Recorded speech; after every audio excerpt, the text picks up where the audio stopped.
What's on, everyone? Jeremy here from The Quartering, and Elemental, Disney's new film featuring a they-them pronoun character, has opened as the second worst opening in Pixar history, leading up to The Flash also having a disastrous opener with yet another they-them lead actor, this time Ezra Miller.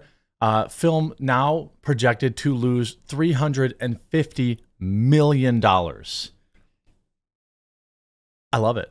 This is great. People don't want this crap in their movies. Now, granted, the Flash movie itself is not necessarily refer to the Flash as they, them. That's Ezra Miller, who is an alleged cult leader, thief. He's raised his hands to fans. He's just an all-in-all criminal. People were fine to give him money. I don't know why that is. People were blacklisted from Hollywood for far less. But when he knew he was about to get canceled, he suddenly identified as non-binary and kept his job. What a coincidence. Anyway, let's start with the box office. The Flash falls down with just a $55 million three-day opening. The Flash is now projected to end its worldwide box office run under $350 million, which will be less than Black Adam, The Eternals, Black Widow, and Uncharted. Warner Brothers will lose $300 million on this movie as a result of underwhelming response from fans. On top of that, Elemental had the worst opening in Pixar history with $29 million domestically. Catastrophic situation for the $200 million budgeted film that's currently tracking to not even make $200 worldwide. That will be less than Lightyear, The Good Dinosaur, The Emoji Movie, and DC League of Super Pets. Now, the interesting thing is a lot of people say, well, what does this mean for the box office? Well, I think pretty much, people are still raving about Across the Spider-Verse, and I haven't seen it. I'm not inclined to want to see it, but, I can't deny that people seem to really like it, and it's doing good at the box office. And they also write there should be multiple movies making over $1 billion every year. Right now, the only other movie with a chance is Mission Impossible. Something is off with the box office. Only a few movies have strong legs. Well, maybe you're talking about new movies. I mean, Oppenheimer, I think could do really good. I think that Maverick was over $1 billion. There's been a few movies. The Super Mario movie was over $1 billion. What's happening at the box office is pretty clear. People are being more picky. When a movie looks good and it's not mired in controversy, they'll go see it. And they'll go see it multiple times. But when it's just more dreck, more like superhero, random XYZ formulaic movie, nobody wants to go see it anymore. The Flash disappoints with $55 million debut. Pixar's Elemental flops with $29 million. The battle of the box office lightweights. The Flash is a superhero movie starring Ezra Miller, criminal, emerged victorious over Pixar's Elemental film in the battle of box office lightweights. The weekend's new releases were once expected to ignite the summer's blockbuster season, both entirely missed the mark.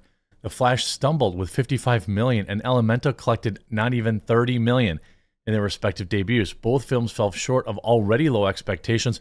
Worse, they were very pricey endeavors, costing $200 million to make and roughly $100 million to market. So they're shaping up to be huge disappointments in their theatrical runs. I mean, they pulled back marketing because they knew that the films were going to flop. I get that. You don't want to throw good money after bad. But yikes. I mean, these films both needed to make $500 to $600 million, close to $700 million for The Flash to break even. They're not even going to make $300 or $400 million. In the lead up to The Flash, executives at Warner Brothers worked hard to convince the public that the film is one of the greatest superhero movies ever made. Per newly minted DC Studios co-chief James Gunn, directed by Andy Muschietti, I don't know. The story picks up Ezra Miller, don't care. But a tepid B cinema score from the opening weekend crowd suggests that the moviegoing masses didn't even agree with its lavish praise bestowed upon the film by the people who made it. Shocking. Without positive audience scores or strong word of mouth, The Flash will struggle to rebound in the coming weeks, especially as summer season heats up. With the release of Indiana Jones, that'll flop too. Mission Impossible Dead Reckoning Part 1, that will do well. And on July 12th, Christopher Nolan's Oppenheimer on July 21st. I think Oppenheimer has a really good chance to do very well. I don't know about $1 billion, maybe. It's probably the only film that I'm actually excited about this summer. The Flash also stumbled internationally at the box office with $75 million from 78 markets, bringing his global total to $139 million. Unless his box office fortunes rebound, they won't. The Flash looks to fall more closely in line with Dwayne Johnson's $200 million budgeted Black Adam, which opened last year to $67 million and failed to reach $400 million globally, ultimately losing money on its theatrical run. I don't know, if maybe there was a time,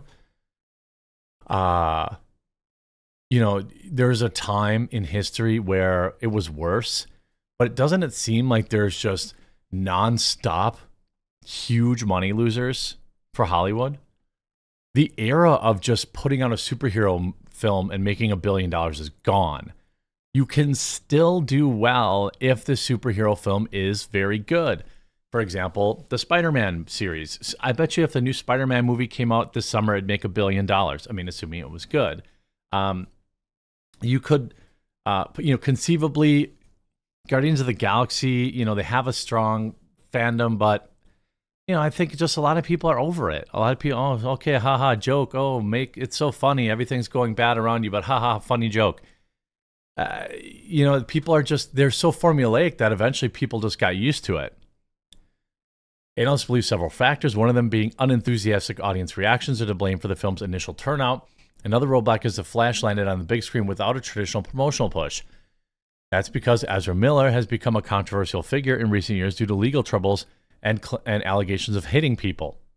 The actor has apologized for their past erratic behavior and went to, quote, treatment for complex mental health issues, made a rare public appearance at Monday's premiere of The Flash, but didn't engage with press or other publicity efforts that would be standard for a tentpole of this scope.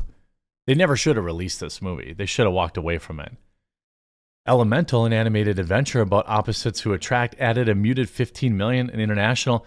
Unlike The Flash, Elemental had been embraced by its audience and awarded an A cinema score, so there's a chance the ticket sales could recover slightly over the next few weeks, especially since there isn't much competition from family films on the horizon. But there's no sugarcoating the debut of Elemental, which landed far worse start in modern history for Pixar, ranking below some of the more forgettable attempts in 2015's Good Dinosaur and 2020's Onward. The animation empire behind Toy Story and Up and Ratatouille has not been able to rebound from lockdowns when several of its titles were sent directly to Disney Plus, and family audiences were trained to expect those movies at home. Now, that is part of it. I won't pretend like there's no families out there. I mean, I can say, for example, for me, there are several times where a movie comes out, I'm like, that looks kind of good. But like, I'll just wait to watch it at home. It's not good enough for me to go to the theater. Like The Whale was only in theaters for so long, so I, finally went to go see it. But that was definitely a movie that I was like, I don't need to see this in an IMAX theater. I want to see the movie, but I'm happy. I'll even pay $20 to watch it at home. But it's been difficult difficult market for films with original stories like Elemental, which revolves around the relationship between two seemingly different elements of fire and water. Brand recognition has been a big part of success of recent films, such as Super Mario Bros. And Spider-Man Across the Spider-Verse. Wrong. These were just good movies, objectively. People knew who Guardians of the Galaxy were. People knew The Little Mermaid, and that lost money. It's just people are no longer willing to pay for crap. Also this weekend, Lionsgate's horror satire The Blackening opened in 6th place, earning $6 million. That movie just looked terrible.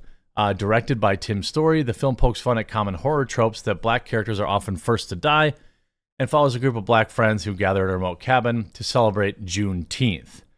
Now, the film just cost $5 million, so it might actually make some money. It's difficult to say.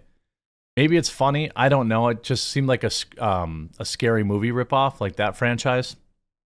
But like, what if Scary Movie was all black people, and then here's a movie? Now, maybe that's just what I got from the trailer.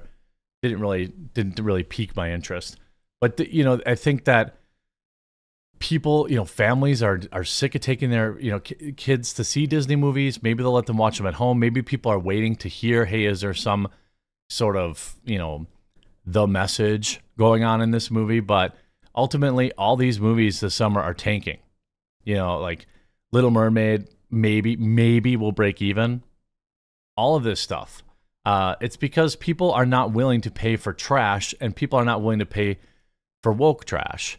And that's where a lot of the Disney movies cross over, and also The Flash, you know, with everything surrounding Ezra Miller, there are a lot of people who just didn't want to support a criminal and a psychotic guy who's above the law. You know, endless videos of him committing crimes. He faced no real consequence for it. So I'm not going to reward him by paying to see The Flash. There are plenty of other ways to see the movie. I hope you enjoyed this video. If you did, make sure to leave a like on it, and we'll talk to you again real soon.